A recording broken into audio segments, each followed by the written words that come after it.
Bonjour à toutes et à tous. Aujourd'hui, je vais vous présenter une astuce, comment modéliser un bâtiment sur pieux avec Robot 2023 avec l'option Load Takedown, descente de charge. Donc, dans la vidéo précédente, nous avons fait des calculs avec des semelles filantes et des semelles isolées.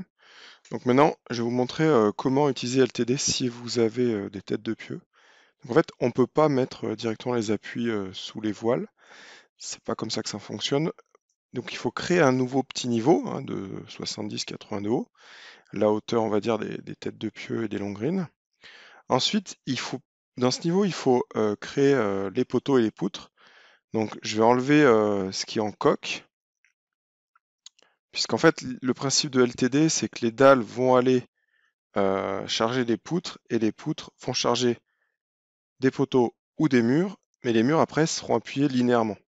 Et vu que là on n'a que des appuis ponctuels, il faut enlever du coup ces murs pour recréer toutes les longrines et les têtes de pieux qui seront forcément des poteaux. Donc là je fais un groupe de sélection parce que j'ai sélectionné graphiquement à la fois mes poteaux et mes murs, et puis après comme ça je vais pouvoir effacer uniquement mes murs. Voilà, bon, je pense qu'il y a pas mal d'autres méthodes, y compris dans la sélection graphique ou avec l'inspecteur d'objets, vous voyez, comme ça, on aurait pu sélectionner les murs aussi. Et là, voilà, je vais enlever les éléments graphiques qui restent. Donc, je vais créer mes sections de longrines.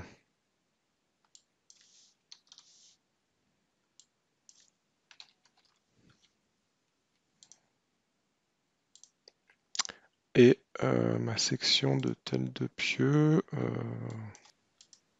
donc c'est des poteaux, on va dire 1 mètre par 1 mètre.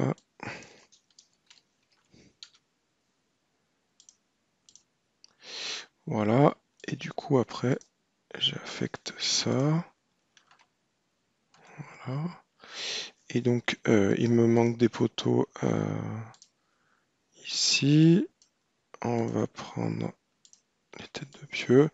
Et donc, voilà, on peut les créer comme ça. Sur le même principe, j'en ai ici. J'en ai ici, ici. Voilà. Je vais changer aussi mes longrines, qui étaient avant mes poutres classiques. Voilà. Tac, on va se faire une petite couleur, ça sera plus parlant.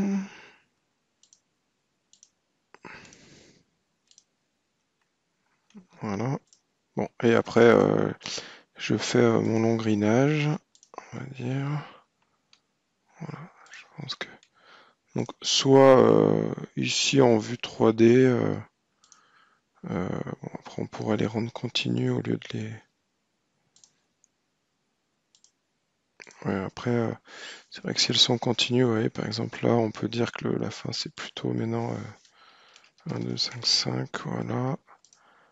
Et puis sur le même principe, par exemple, supprimer celle-là et dire que le début, voilà. Alors forcément, moi c'est mon bâtiment que je le vois bien, mais ici vous voyez, si on se met peut-être vue en plan, c'est plus clair. On a, vous voyez ici les impacts des murs du dessus. Donc forcément, on peut aussi créer les longrines en vue en plan sur ce niveau. Voilà, comme ça. Et donc c'est plus clair. Et par exemple, ces éléments qui étaient l'étage de dessus ont pas à transparaître. Par contre, si je veux tenir dans deux directions, voilà, on va faire ça, on va faire ça. Bon, je vais pas vous faire toutes les manips. Voilà. Après, au niveau des appuis, donc si vous voulez, on va supprimer les appuis linéaires qui restent, on va dire, de l'étage du dessus. On va faire comme ça, voilà, pour pas le perturber. On va aussi supprimer les appuis nodaux l'étage du dessus, voilà. Et on va mettre des appuis fixes voilà, fixe, hein, il y a tout qui est sur mes jonctions pieux et tête de pieux. Voilà, d'accord. Alors, vu que je suis reparti de l'engrenée existante, c'est vrai que on a sans doute pris les relâchements, on va dire, éléments finis ici, d'accord. Donc, bon, je pourrais tous les supprimer, hein, ou les laisser, parce que si après je veux basculer le modèle en aimant fini et classique, bah, c'est peut-être intéressant de les garder. Admettons, je vais les laisser. Je vous rappelle juste, si vous voulez voir, alors c'est peut-être bien de calculer un coût. Voilà. Ah oui, un point quand même. Euh, LTD prend en charge uniquement les poutres droites, c'est-à-dire que si, je sais pas, dans votre exemple, finalement vous avez des murs qui sont courbes, en fait, il faudra modéliser droit, si vous voulez, de tête de puits à tête de puits, on va dire. Vous voyez, je vais vous faire un petit exemple. Par exemple, admettons que là vous ayez un arc, ici. Ouais, bon, ça arrive quand même pas souvent des têtes de pieux, voilà, avec des éléments. Donc j'aimerais pouvoir vous dire qu'avec LTD, vous avez créé une super poutre pour que ce soit une poutre continue qui appuie de là à là. Mais en fait, vous pouvez pas. Donc là, il faudra modéliser droit ou par exemple, si vous avez une tête de pieux là, faire uniquement deux, euh, deux barres droites. Voilà, donc allez, on va tac, supprimer ça. Voilà, on va calculer. Alors, c'est aussi intéressant de calculer parce que ça crée le modèle de calcul. Euh, on aurait pu aussi réinitialiser les contraintes, je vais vous montrer où c'est juste après. La taille du modèle aimant fini compte puisque c'est quand même ces résultats au nœud qui seront réattribués en charge sur l'étage en dessous. Donc c'est vrai que si on a un modèle assez simple avec des panneaux tous les 5 mètres sans trop d'ouverture, il n'y a pas de problème. Mais si vous voulez des choses plus précises, il faut quand même avoir un maillage plus fin. Vérifions les propriétés LTD. Dans les propriétés, c'est appuyé.